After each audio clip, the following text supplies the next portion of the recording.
Aujourd'hui, l'absentéisme, il se calcule, mais aujourd'hui, j'ai pas encore de chiffres en disant si je n'avais pas mis ça en place, comment l'entreprise aurait évolué, quels auraient été les chiffres. Ça, je ne peux pas. Je peux que constater le fait de l'absentéisme ou pas actuel. Donc voilà, je pense malgré tout que tout ce que l'on met en place améliore justement et évite ces absences.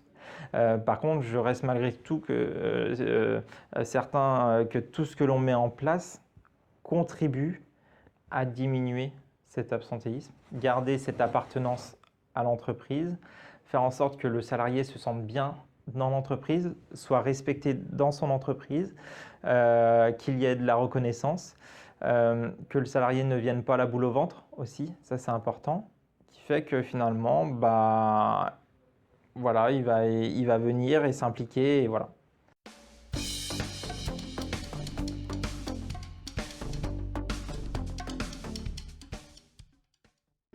Alors beaucoup d'absentéisme, derrière c'est essayer peut-être de comprendre la cause finalement, mais peut-être une cause un peu plus profonde, voilà, que simplement celle que l'on veut voir ou croire aussi, parce que par facilité parfois, mais essayer de comprendre la cause et de dire finalement est-ce que c'est pas un souci d'implication ou d'écoute de ces salariés-là, de se dire s'il y a de l'absence,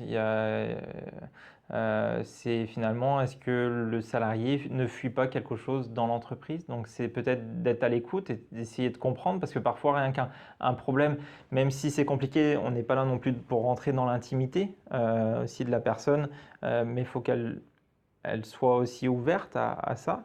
Mais parfois, on peut se rendre compte de certains gros impacts de la vie privée et on peut comprendre certaines choses. Et donc peut-être derrière de trouver une solution aux salariés pour que la personne puisse gérer sa problématique actuelle tout en restant dans l'entreprise. Et des fois, c'est simplement un peu d'écoute, essayer de comprendre et adapter. Je sais que parfois, quand on est chef d'entreprise, c'est compliqué d'adapter l'entreprise à un candidat, à un salarié, pardon. Mais des fois, il y a des petites choses toutes simples qui sont possibles. Voilà, la faire peut-être terminer 5 minutes plus tôt pour qu'elle prenne le bus parce qu'elle a des rendez-vous tous les soirs avec un médecin ou autre.